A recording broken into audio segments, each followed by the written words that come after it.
nyalakan lampu, terus kita siapkan minum.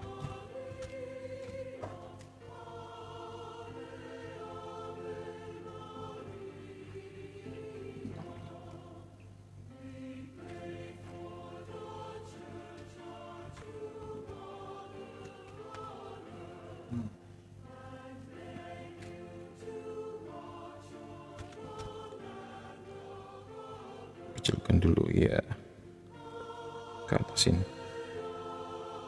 ya.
Shalom semuanya.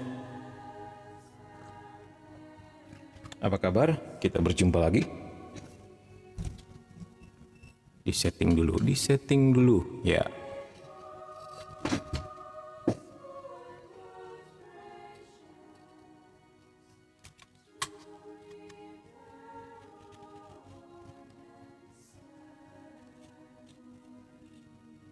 Ya, bagaimana?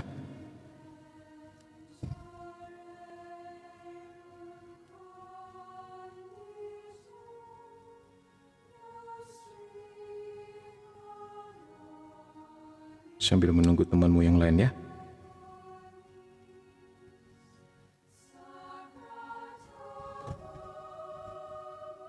Oke, baik. Kita akan lanjutkan. Kita mulai dengan doa dulu ya. Dalam nama Bapa dan Putra dan Roh Kudus. Amin. Ya Bapa Surgawi, kami bersyukur dan berterima kasih karena pada malam hari ini kembali kami boleh berkumpul bersama teman-teman semua untuk mendalami iman kami, terutama di dalam katekismus Gereja Katolik ini, terutama perihal sakramen penguatan atau sakramen krisma. Buatlah kami ya Tuhan semakin mengerti apa yang menjadi kekayaan yang telah Engkau letakkan di dalam gereja-Mu. Semakin kami mengenal-Mu, semakin kami mencintai-Mu. Bunda Maria doakan kami, Malaikat Agung Mikael berperanglah bagi kami pada malam hari ini. Para malaikat dan orang kudus Allah berjaga-jagalah bersama kami. Kemuliaan kepada Bapa dan Putra dan Roh Kudus, seperti pada permulaan, sekarang, selalu, dan sepanjang segala abad. Amin. Dalam nama Bapa dan Putra dan Roh Kudus. Amin. Selamat menyambut Pentakosta teman-teman semua. Apakah semuanya sudah memulai novena pada hari yang ketiga hari ini ya? Apakah semuanya juga sudah misa tadi? Ada yang belum misa? Oke. Ya. Amin. Sebentar, kita lihat. Please, sudah ada yang komen-komen. Min, maaf Min mau nanya, kalau novena Roh Kudus itu ada versi pendeknya kah? Ada. Ada versi panjang, ada versi pendek. Lihat aja di IG-nya Mimin ya, masuk ke IG. Sama akunnya ya. Akunnya sama Komsa KKSM. Nah, nanti di situ ada link, di bio-nya ada link. Cari link yang KKSM, link yang kedua atau link yang ketiga. Klik aja, nanti langsung diarahkan kepada KKSM, Komunitas Katolik Saling Mendoakan. Itu fans page-nya Komsa KKSM di Facebook. Nah, di situ ada versi pendeknya. Itu langsung diarahkan ke versi pendeknya kok. Ya, jadi kamu bisa mendoakan di rumah tanpa perlu pergi ke gereja. Ya di gereja seperti gereja katedral di sini ya. Mimin nggak tahu di gereja di paroki-paroki, tapi kalau di katedral di Pontianak itu mereka selalu setiap hari selama 9 hari berturut-turut jam tertentu buka gereja untuk novena Roh Kudus menyambut Pentakosta. Bagaimana di tempat kalian?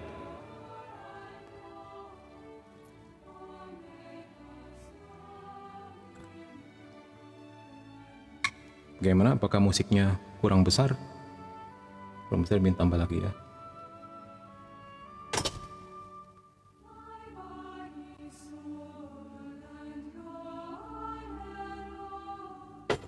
Ya. Doa lingkungan tiap hari, Min, puji Tuhan. Mantep. Bagaimana? Apakah tulisannya bisa dilihat? Kalau belum atau kalau kurang bisa, Min naikin deh. Ya, gini ya.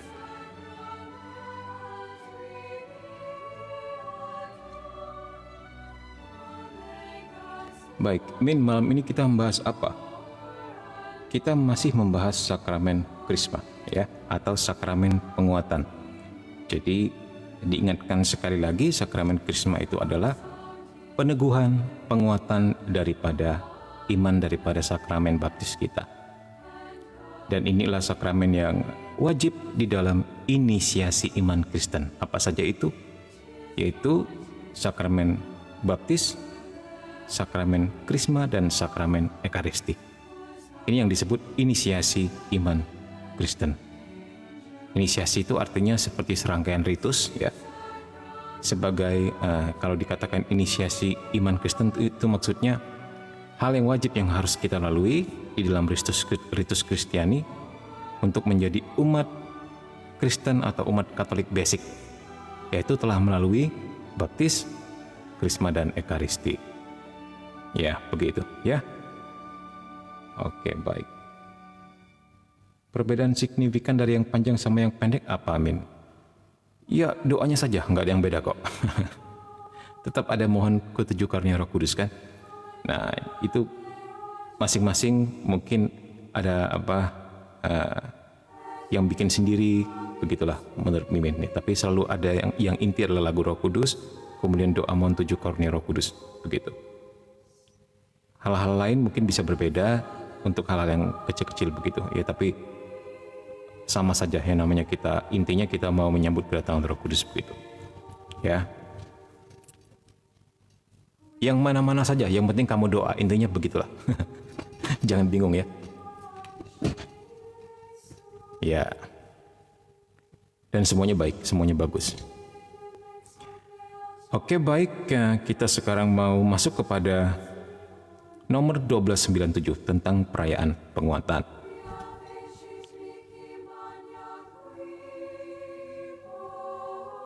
Satu kegiatan penting yang walaupun mendahului upacara penguatan, itu maksudnya Krisma ya, namun atas cara tertentu, termasuk di dalamnya ialah pemberkatan Krisma Kudus. Nah ini dia, pemberkatan Krisma Kudus. Jadi di dalam misa Krisma, yaitu pada hari Kamis Putih, dikenal juga istilahnya misa minyak. Nah, seringkali umat Indonesia ini menggunakan istilah misa minyak. Nah, pernah mendengar istilah itu? Misa minyak itu maksudnya misa Krisma. Jadi pada waktu itu diberkatilah minyak yang akan digunakan oleh para pastor ya untuk sakramen begitu. Apakah sakramen baptis, sakramen Krisma, sakramen tabisan imamat, atau sakramen pengurapan orang sakit. Jadi diberkati pada waktu ini, pada waktu hari Kamis Putih, biasanya begitu. Tapi seringkali juga untuk alasan praktis, pada hari Rabu Abu pun, bukan Rabu Abu, Rabu sebelum hari Kamis Putih itu juga kadang juga dilakukan seperti itu. Seperti di Pontianak ini ya, mengingat di Kalimantan Barat, jadi pasar-pasarnya itu dipanggil ya semuanya. Jadi karena Kalimantan Barat kita tahu luas sekali, jadi butuh waktu sehingga dimulai hari Rabu saja supaya mereka cepat-cepat pulang ke daerahnya masing-masing untuk Kamis merayakan Kamis Putih, begitulah. Ya. Jadi dalam misa Krisma pada hari Kamis Putih, uskup mengkonsakrir Krisma Kudus untuk seluruh keuskupan. Di beberapa gereja timur, malahan pemberkatan ini dikhususkan bagi para batrik atau patriark. Ya. Salve juga. Baik. Yang penting tulisannya bisa dibaca ya. Nah, kita mau lihat di sini dalam liturgi Syria dari Antioquia. Nah, ini bercerita tentang gereja Katolik Timur ya. Epiklese pada waktu pemberkatan Krisma.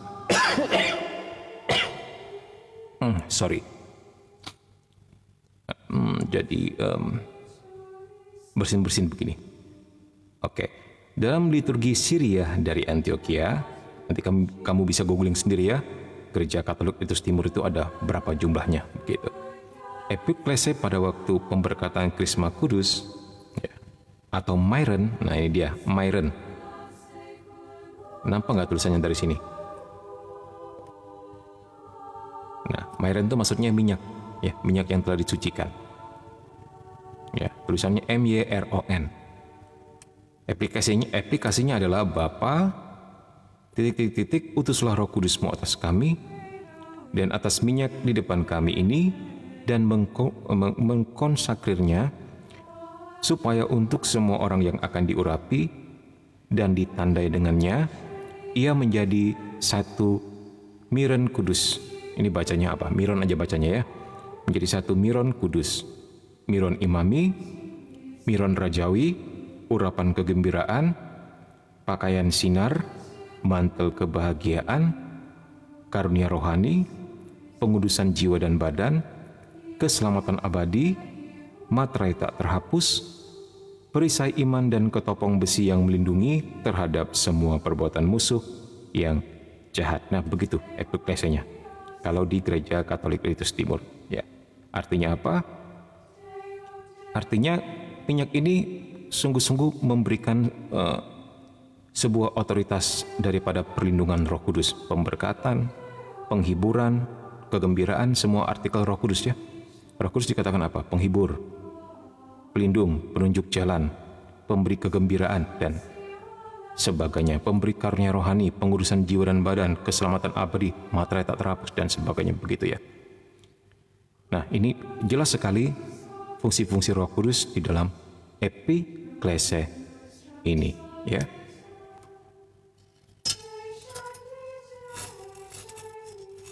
Ya, kalau di luar gereja Katolik ada Ortodoks Syria dan Assyria Timur. Nah, ini Bang Heo pengetahuannya tentang Ritus Timur ini mantep ini. Boleh belajar sama Bang Heo ya. Oke, baik, kita lanjutkan halaman berikutnya.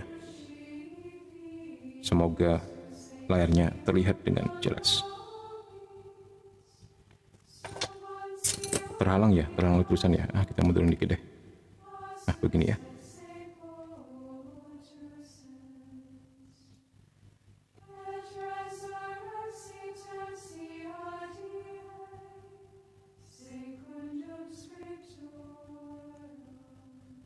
Oke.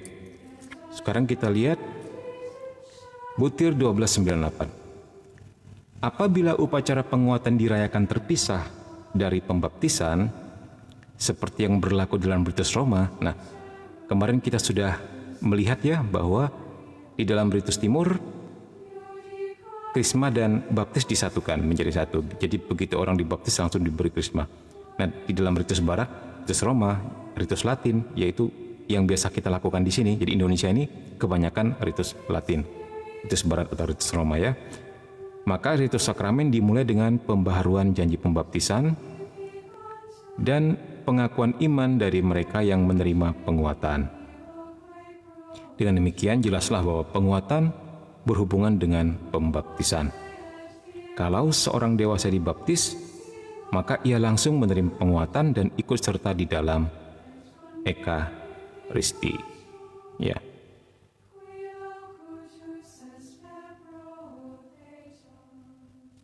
Oke. Kita lanjutkan.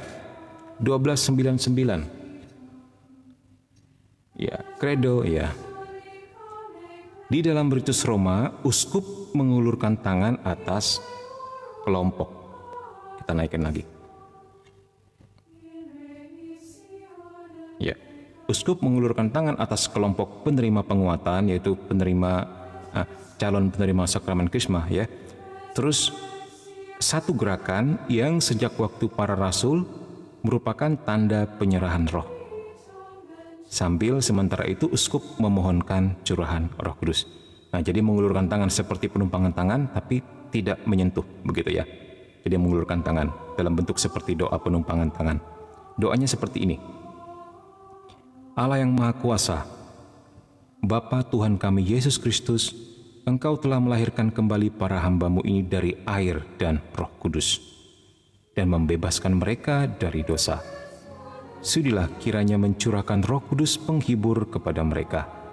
Semoga mereka Kau anugerahkan roh kebijaksanaan dan pengertian, roh nasihat dan kekuatan, roh pengetahuan dan ibadah, dan semoga mereka Kau penuhi dengan roh takwa kepadamu demi Kristus pengantara kami. Nah, tadi kita bisa bandingkan ya bagaimana epiklese di Gereja Ritus Timur dengan doa uskup pada waktu mengulurkan tangan memohon pencurahan Roh Kudus. Kedua-duanya sama-sama memohonkan pencurahan Roh Kudus. Ya, yang satu lebih menekankan atribut-atribut Roh Kudus, yang satu langsung nembak 7 karunia Roh Kudus, yaitu uskup. Nah, begitu. Tadi ada yang nanya, Amin, apa bedanya doa novena Roh Kudus panjang dan pendek? Iya, enggak ada bedanya lah ya. Semuanya bagus, yang penting kamu doa. Gitu. Intinya begitulah. Jangan sampai menjadi dipermasalahkan. Yang ini lebih bagus, aku ikut yang inilah. Yang ini kurang bagus, nanti Roh Kudusnya kurang. Enggak perlu begitu juga, gitulah ya. Yang penting intinya ada doa mohon ke-7 karunia Roh Kudus. Begitu ya. Jadi hidup ini sudah rumit, sudah komplit, jangan ditambah sulit lagi. Oke, baik ya. Dan walaupun sepertinya doanya beda, tapi Roh Kudusnya turun loh. Dan sama-sama memperlengkapi umat Allah dengan karunia-karunia yang dibutuhkan untuk pelayanan ya. Jadi Roh Kudus itu sefleksibel itu, ya gitu. Nurut aja apa dikatakan uskup. Ya. Oke, sudah mengerti ya sekarang? Oke, baik. Sekarang kita lihat butir 1300. Lalu menyusulah ritus hierarki dari sakramen. Dalam ritus Latin, sakramen penguatan diberikan melalui pengurapan dengan krisma di dahi, dengan peletakan tangan, maksudnya penumpangan tangan ya, dan dengan perkataan. Semoga dimaterai oleh karunia Allah Roh Kudus, maksudnya Allah Roh Kudus ya. Begitu. Ritus hakiki dari sakramen. Dengan peletakan tangan dan dengan perkataan ya. Melalui pengurapan krisma di dahi dengan peletakan tangan. Oke. Di gereja-gereja timur diurapilah sesudah epiklesi tadi ya. Bagian-bagian badan terpenting dengan krisma di dahi, mata, hidung, telinga, bibir, dada, punggung, tangan, dan kaki. Wow, ini ritus timur malah komplit ya. Sampai hampir seluruh organ tubuh diurapi minyak. Dan pada setiap pengurapan diucapkan rumusan materai karunia Roh Kudus. Jadi setiap dahinya diurapi materai karunia Roh Kudus, hidungnya materai karunia Roh Kudus, telinga materai karunia Roh Kudus, sampai bibir, dada, punggung, dan seterusnya begitu. Jadi memang lebih komplit. Apakah berarti Roh Kudusnya lebih banyak? Ya. Ya, sama saja ya. Tuhan yang paling tahu dan Dia yang paling mengerti apa yang paling dibutuhkan manusia. Pasti Dia mengaruniakan Roh Kudus sesuai dengan yang dibutuhkan ya. 1301.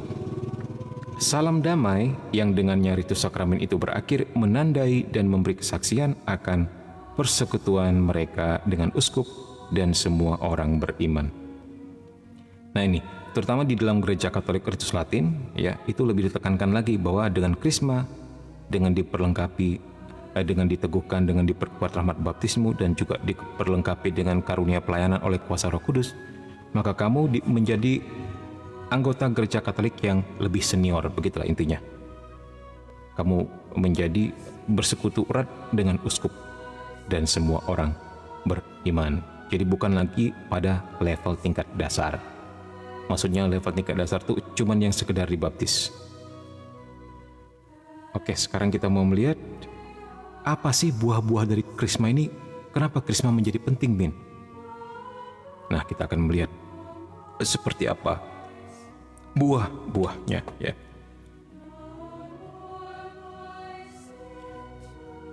Butir 1302. Liturgi menjelaskan bahwa sakramen penguatan menyebabkan curahan Roh Kudus dalam kelimpahan, seperti yang pernah dialami para rasul pada hari Pentakosta. Nah, ini menarik ya. Sebenarnya baik juga sebelum Krisma, jadi umat ini boleh kalau disuruh ikut retret seperti seminar hidup baru atau retret awal yang ada pencurahan Roh Kudusnya. Ya, itu juga sebenarnya sebuah penguatan bagi mereka.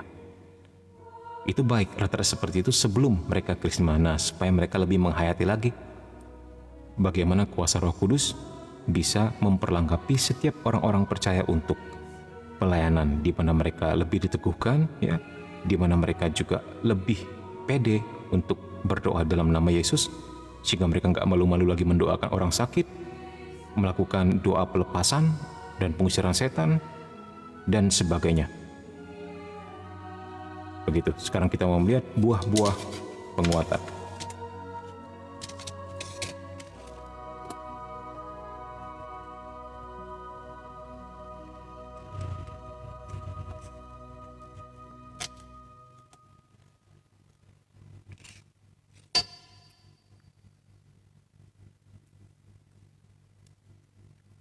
(1303) Karena itu, penguatan menghasilkan pertumbuhan dan pendalaman rahmat pembaptisan. Nah, jadi dia menumbuhkan dan lebih memperdalam lagi rahmat pembaptisan. Yaitu 1, 2, 3, 4, 5. Ada 5 yang dicatat di sini. Pertama, Krisma menjadikan kita dengan lebih sungguh anak-anak Allah dan membuat kita berkata, Aba ya Abba, Aba ya Bapa. Roma 8:15. Ia menyatukan kita lebih teguh dengan Kristus. Ia menambah di dalam kita karunia Roh Kudus. Ia mengikat kita lebih sempurna kepada gereja. Ia menganugerahkan kepada kita kekuatan khusus Roh Kudus supaya sebagai saksi-saksi Kristus yang andal menyebarluaskan dan membela iman dengan perkataan dan perbuatan, mengakui nama Kristus dengan lebih berani, dan supaya kita tidak pernah malu karena salib. Nah, ini penting sekali ya. Di sini bagaimana? Apakah masih ada yang malu buat tanda salib di rumah makan? Atau seperti sembunyi-sembunyi mengusir lalat saja karena takut dikenal sebagai orang Katolik? Atau takut digeruduk seperti yang dilakukan ketua RT kemarin itu di Tangsel ya? Kalau Mimin malah bangga ya, tapi bukan untuk pamer juga. Lagi makan begitu buat tanda salib, setelah makan juga tutup dengan tanda salib. Ya walaupun mungkin pada waktu itu tidak bersama dengan yang lain atau sendiri, enggak apa-apa. Mimin sih buat saja. Ya, Mimin percaya bisa memberkati orang sekitar juga begitu.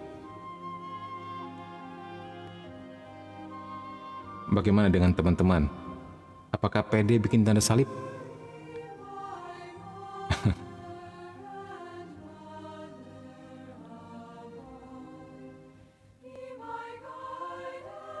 Ya. Pede Min, mantap sih Heo. Heo sih nggak diragukan lagi ya. Bagaimana dengan yang lain? Semoga semuanya tetap pede ya. Tidak perlu takut, tidak perlu malu. Dikatakan apa di sini? Oh ya, baik.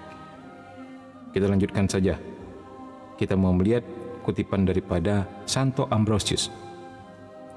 Karena itu engkau harus ingat bahwa engkau telah menerima pemeteraian oleh roh kebijaksanaan dan pengetahuan, roh nasihat dan kekuatan, roh pengertian dan kesalehan, roh takut akan Allah, dan peliharalah apa yang telah engkau terima.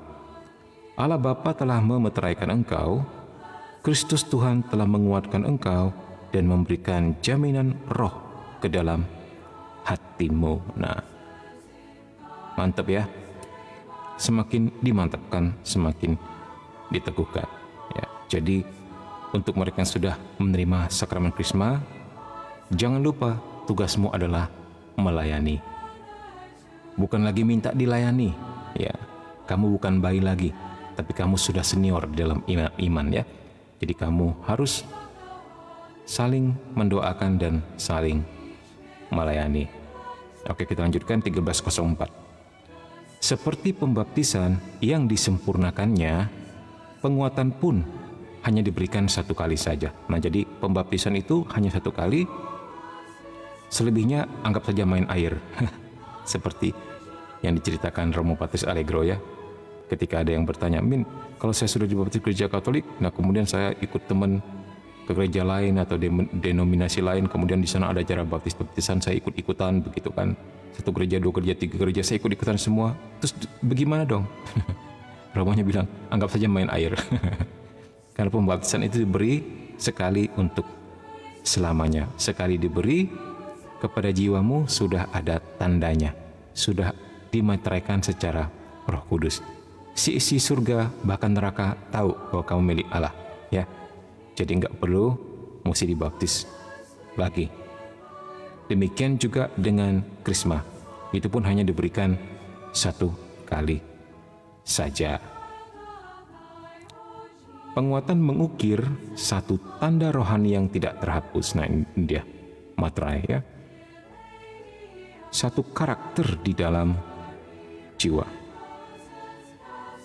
Inilah tanda bahwa Yesus Kristus telah menandai seorang Kristen dengan meterai rohnya dan menganugerahkan kepadanya kekuatan dari atas supaya ia menjadi saksi. Nah, jadi kamu punya tugas ini. Apa tugasnya?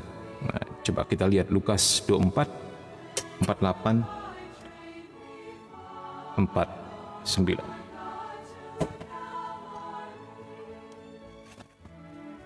Lukas 24, 48, 49. Kita lihat ya.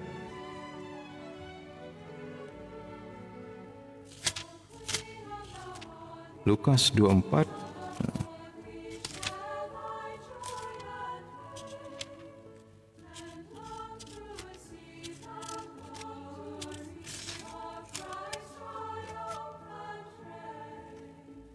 Lukas 24 48 49 dikatakan apa di situ? Kamu adalah saksi dari semuanya ini, dan aku akan mengirim kepadamu apa yang dijanjikan Bapakku. Tetapi kamu harus tinggal di dalam kota ini sampai kamu diperlengkapi dengan kekuasaan dari tempat tinggi ya. Itu dia. Jadi dengan materai rohnya, Yesus menganugerahkan kepada kita kekuatan dari atas supaya kita menjadi saksi. Jadi dicurahkan Roh Kudus. Itulah inti Krisma sebenarnya ya. Teman-teman, diberdaya gunakan, di-empowering, dimampukan untuk maksimal di dalam pelayanan ya. Oke, baik.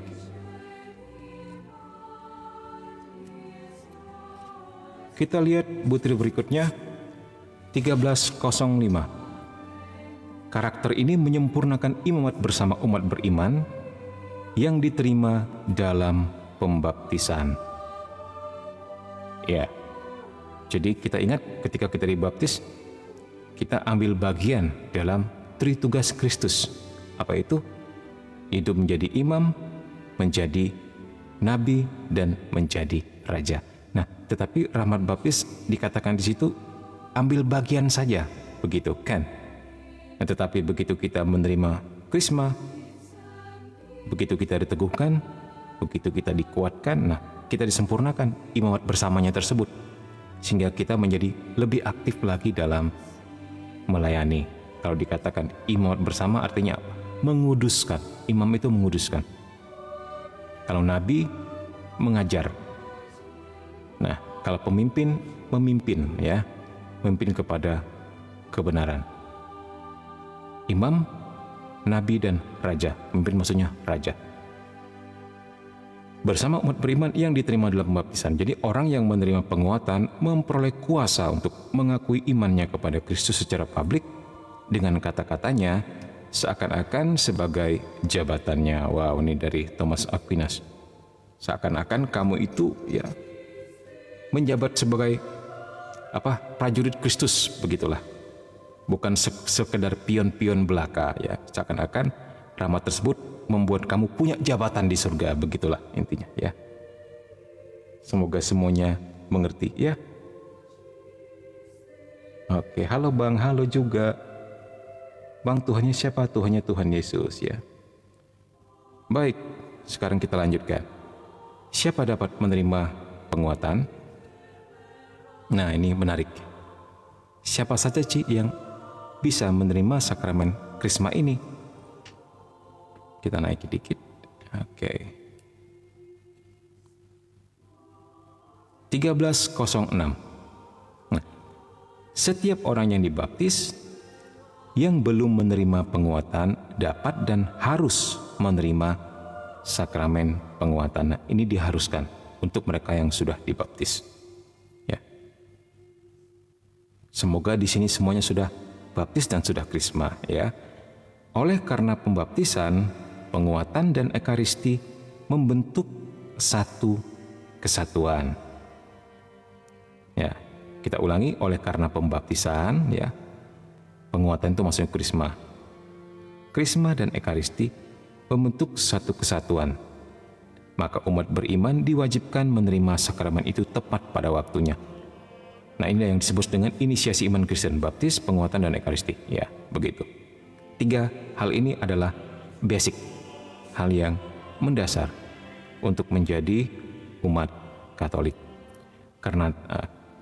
Karena tanpa penguatan dan ekaristi, sakramen pembaptisan itu memang sah dan berhasil guna, namun inisiasi Kristen masih belum lengkap. Nah, ini jadi harus komplit sesuai dengan perintah gereja.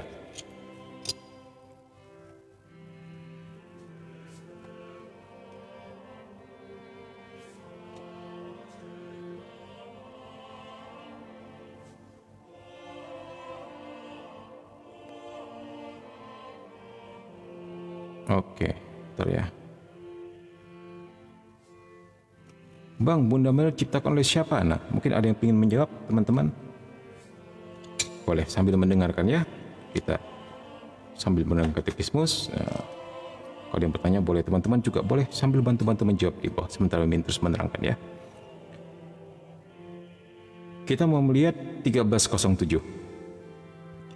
Menurut tradisi Latin, usia yang sanggup untuk membeda-bedakan, ya, jadi dikatakan usia yang sanggup untuk membeda-bedakan itu maksudnya ketika akal budinya sudah berkembang, ketika dia sudah punya pilihan, ketika dia udah mulai bisa mikir, begitulah.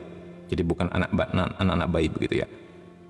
Jadi menurut tradisi Latin, usia yang sanggup untuk membeda-bedakan adalah waktu yang tepat untuk menerima sakramen krisma atau penguatan. Nah, jadi berbeda ritus Timur dengan ritus Latin, ya. Kalau ritus Latin, begitu dia bayi pun, begitu dia sudah dibaptis langsung dikrismakan saja, nggak apa-apa. Begitu kalau yang di Timur, yang di Timur. Nah, kalau yang di Latin, sebaiknya krisma diberikan di usia yang sanggup untuk membeda-bedakan. Jadi maksudnya udah lebih dewasa. Tapi dalam bahaya maut, anak-anak pun sudah dapat menerima penguatan juga apabila mereka belum mencapai usia itu. Nah, tapi lihat lagi kepada prioritas ketika dalam sebuah bahaya, ketika dalam sebuah keadaan darurat, misalnya perang atau bencana alam, nah itu boleh langsung diberikan. Jadi memang prioritas adalah keselamatan jiwa manusia. Prioritas adalah hidup manusia. Ikuti segala SOP-nya seperti yang telah disediakan, tetapi ketika situasi dan kondisi mendesak seseorang mengalami sebuah peristiwa, ya, keadaan darurat, emergensi seperti bencana alam atau perang, itu boleh langsung lompat. Begitulah ya, demi keselamatan jiwa orang yang bersangkutan, SOP pun bisa dilompati, bukan dilanggar, dilompati. Karena ada prioritas yang lebih tinggi daripada itu, yaitu keselamatan jiwa. Oke, kita lanjutkan butir berikutnya, 1308. Kalau di sana sini dibicarakan tentang penguatan sebagai sakramen kedewasaan, ya, orang tidak boleh menyamakan usia kedewasaan dalam iman dengan usia kedewasaan alami. Nah, jadi seperti kata pepatah ya, bertumbuh itu sebuah proses alami, tetapi menjadi dewasa adalah sebuah pilihan. Mungkin seperti itulah yang dimaksudkan. Kita nggak bisa menyamakan usia kedewasaan beriman seseorang dengan kedewasaan alaminya. Maksudnya, umur yang muda belum tentu kurang bijaksana dibanding usia yang lebih tua. Kira-kira begitulah. Juga orang tidak boleh melupakan bahwa rahmat pembaptisan adalah rahmat pilihan tanpa jasa dan prestasi. Maksudnya jasa dan prestasi kita, ya, itu adalah yang tidak membutuhkan satu pengesahan supaya dapat berdaya guna. Santo Thomas Aquinas mengingatkan, jadi maksudnya kita begitu bisa menerima rahmat baptis itu bukan karena prestasi kita, bukan karena kebaikan kita, bukan karena jasa kita, enggak, itu sebuah pure, murni karunia, ya. Jadi maksudnya intinya jangan dipersulit kalau orang ingin dibaptis, gitulah, ya. Nah, jadi SOP yang disediakan oleh gereja hanya untuk memaksimalkan rahmat baptis itu supaya orang lebih menghayati, lebih mengerti, lebih menghargai, ya. Tetapi dalam keadaan darurat boleh langsung dibaptis, intinya begitulah. Karena itu merupakan sebuah hadiah dari Tuhan tanpa syarat, ya. Usia jasmani tidak boleh dijadikan ukuran untuk usia jiwa. Karena dalam masa anak-anak dapat juga orang mencapai usia dewasa secara rohani. Tentangnya disampaikan oleh buku kebijaksanaan. Nah, kita lihat di sini. Usia lanjut yang dihormati tidak diukur dengan hidup yang lama dan tidak diukur pula dengan jumlah banyaknya tahun. Kebijaksanaan 4:8. Karena itu nyatalah bahwa banyak orang yang masih dalam usia kanak-kanak karena kekuatan yang diterima dari Roh Kudus berani berjuang untuk Kristus sampai titik darah terakhir. Wah, banyak orang yang masih dalam usia kanak-kanak karena kekuatan yang diterima dari Roh Kudus berani berjuang untuk Kristus sampai titik darah terakhir. Wah.